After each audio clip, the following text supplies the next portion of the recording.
देश के नाम 1 मिनट, उसके बाद आपकी क्लास स्टार्ट हो जाएगी।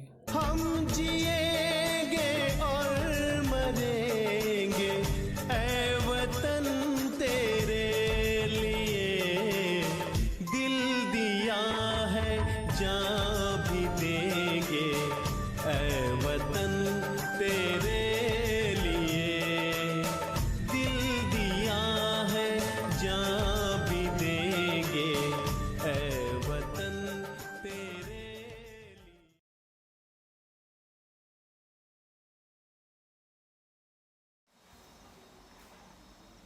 बच्चों, अब हम प्रश्नावली 7.3 स्टार्ट करेंगे और इसमें आप देखेंगे कि हमारा क्वेश्चन है, त्रिभुज ABC और त्रिभुज DBC एक ही आधार BC पर बने दो समद्विबाहु त्रिभुज इस प्रकार हैं कि AD भुजा BC के एक ही ओर स्थित है। यानी कि ये BC हमारे पास है और BC के एक ही ओर A है और D एक ही ओर स्थित है। यदि AD बढ़ाने पर, ये AD जो है इसको बढ़ाने पर BC पर P बिंदु पर प्रतिच्छेद करे तो दर्शाइए कि त्रिभुज ABD सर्वांग सम है त्रिभुज ACD। और सेकंड पॉइंट है त्रिभुज ABP सर्वांग सम है त्रिभुज ACP। थर्ड, AP कोण A और कोण D दोनों को समद्विभाजित करता है। फोर्थ, AP रेखाखंड BC का लंब समद्विभाजक है। अब आप यहाँ पर ध्यान देंगे कि जब इन्होंने हमें ट्रायंगल दे दिए हैं, उनके नाम दे दिए हैं, तब हमारे पास इसको सॉल्व करना ज़्यादा आसान हो जाता है। और इसको हल करने के लिए मैंने आपको तरीका बताया था इससे पहले वाले जो क्वेश्चन है उसमें, कि हम जो है इनके पार्ट कर लेते हैं, दो पार्ट। जो गिवन है, ये पोर्शन हमें गिवन है, इसको हम लिख देते हैं दिया है, और ये पोर्शन हमें सिद्ध करना है तो इसे लिख देते हैं सिद्ध करना है। दर्शाइए कि इसका मतलब होता है सिद्ध करना है। तो वीडियो ज़्यादा लंबा ना हो इसलिए मैंने अपने ये दो पार्ट यानी दिया है और सिद्ध करना है दोनों पहले से लिख दिया है और इसमें आपको समझाता हूँ। जैसे कि ये है 7.3 प्रश्नावली, इसमें जो पार्ट मैंने आपको बताया था वो सब मैंने लिखा है, दिया है, सेम टू सेम कॉपी किया है, इसमें कोई भी मैंने परिवर्तन नहीं किया है। तो अब आप देखेंगे कि ये हमने ट्रायंगल बनाया और यहाँ दिया है और सिद्ध करना है, ये दोनों हमने लिख दिए हैं। अब इसके बाद हमारा अगला पॉइंट होता है वो ये है कि अब हम लिखेंगे यहाँ पर प्रमाण।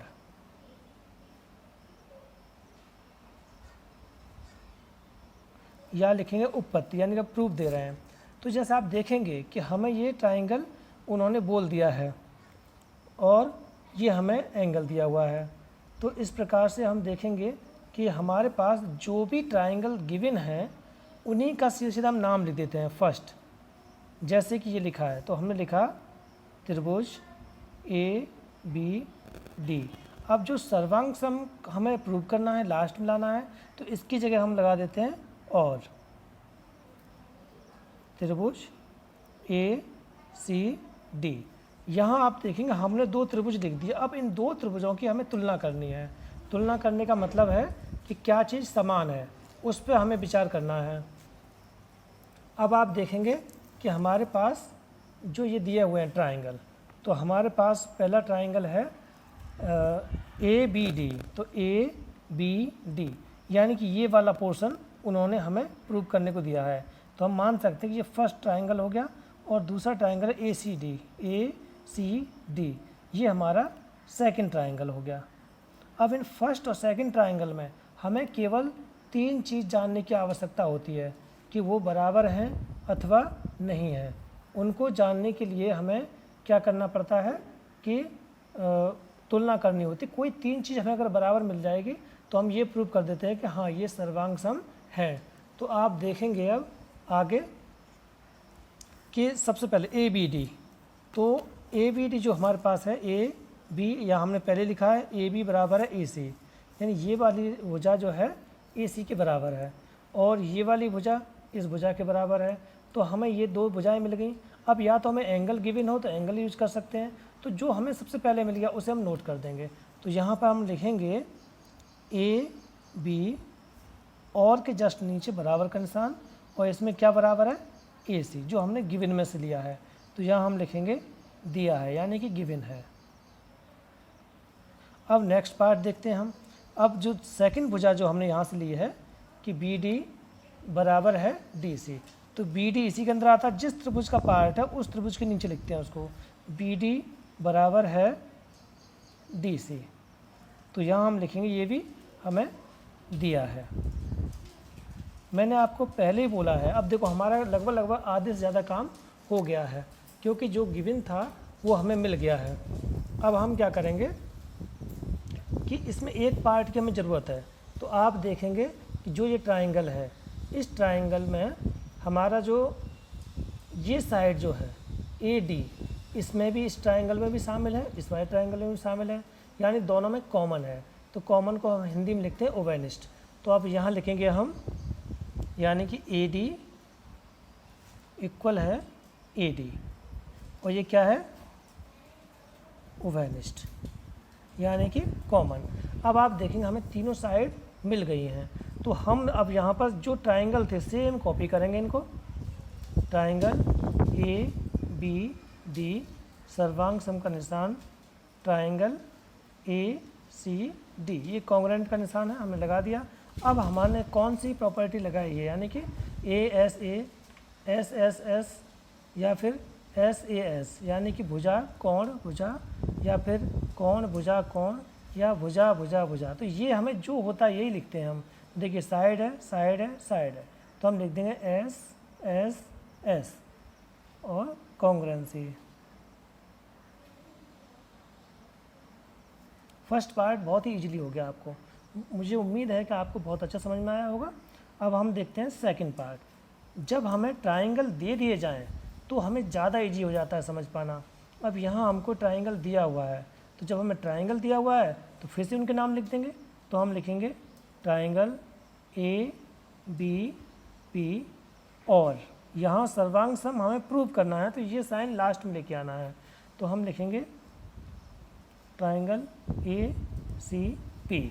तो अब आप देखेंगे कि हमारे पास अब कौन कौन से ट्राइंगल हैं, इनके हम नाम से कंपेयर करेंगे। ए बी पी, तो ए बी पी यानी कि ये हाफ तक आ गया, ए बी पी, और दूसरा पार्ट है ए सी पी, यानी कि अब ये बड़ा ट्राइंगल जो है इसकी बात हो रही है, पूरा यहाँ से लेके और यहाँ तक का ट्राइंगल, इन दो ट्राइंगल से हमें कंपेरिजन करनी है। तो जो हमने पिछले ट्राइंगल में जो यूज किया था, यानी कि ये साइड और ये साइड इक्वल है, ओके। और हमें अब क्या करना है कि इसमें ये साइड ओवेनिस्ट है, इसमें कॉमन है, क्योंकि ए बी पी ये वाला ट्राइंगल हो गया, ए सी पी, तो ये कॉमन हो गया। अब हम देखेंगे कि हमने जो ऊपर दिया था ट्राइंगल उसमें एक प्रॉपर्टी लगा सकते हैं कि ये जो एंगल था इसमें भी था और ये एंगल इसमें भी था, तो ये एंगल आपस में कैसे हो जाएंगे, बराबर हो जाएंगे।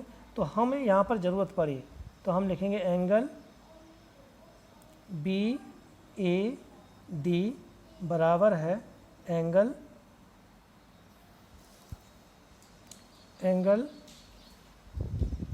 सी A D, C A T, यहाँ लिख देंगे सी पी सी टी।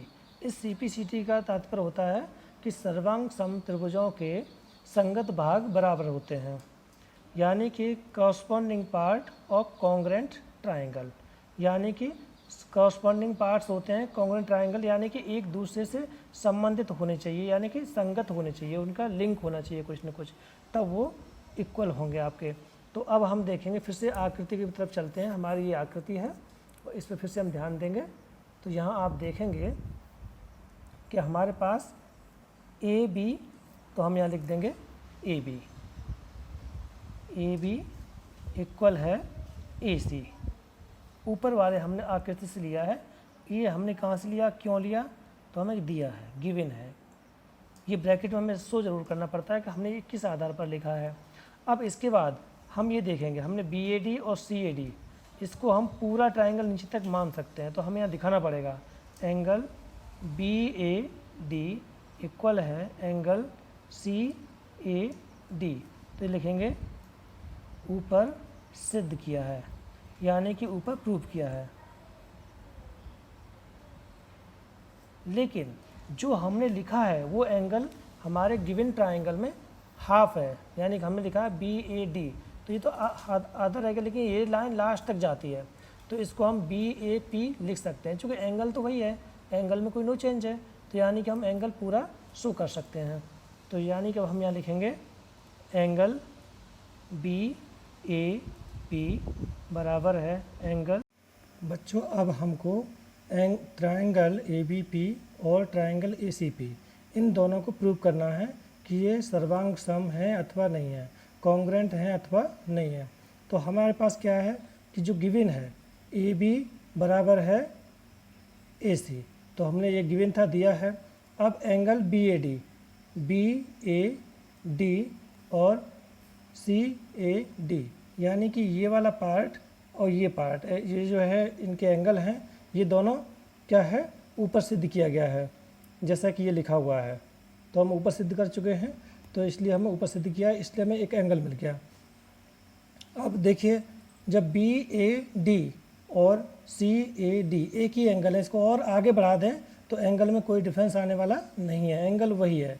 तो यानी कि ये ट्राइंगल ए बी पी के लिए भी यही एंगल रहेगा, तो हमने लिख दिया एंगल बी ए पी बराबर एंगल सी ए पी। क्योंकि इसको हम यूज नहीं कर सकते, ये हाफ पार्ट है, पूरा कम्प्लीटली लाइन नीचे तक नहीं गई थी, तो हमने इसको नीचे तक पी तक ले गए और हमने बोला कि हाँ ये एंगल बराबर है। अब ए पी बराबर ए पी, ये जो ए पी लाइन है ये दोनों ही ट्राइंगल में कॉमन है, यानी उभयनिष्ठ है। तो अब हमारे पास दो साइड और बीच का एंगल, यानी दो साइड और बीच का एंगल इक्वल मिल गए हैं, इसलिए हम लिख सकते हैं triangle A B P congruent है ट्राइंगल ए सी पी, यानी एस ए एस कॉन्ग्रेंसी, यानी कि सर्वांग समता। ये आपका पार्ट 2 कंप्लीट हो गया।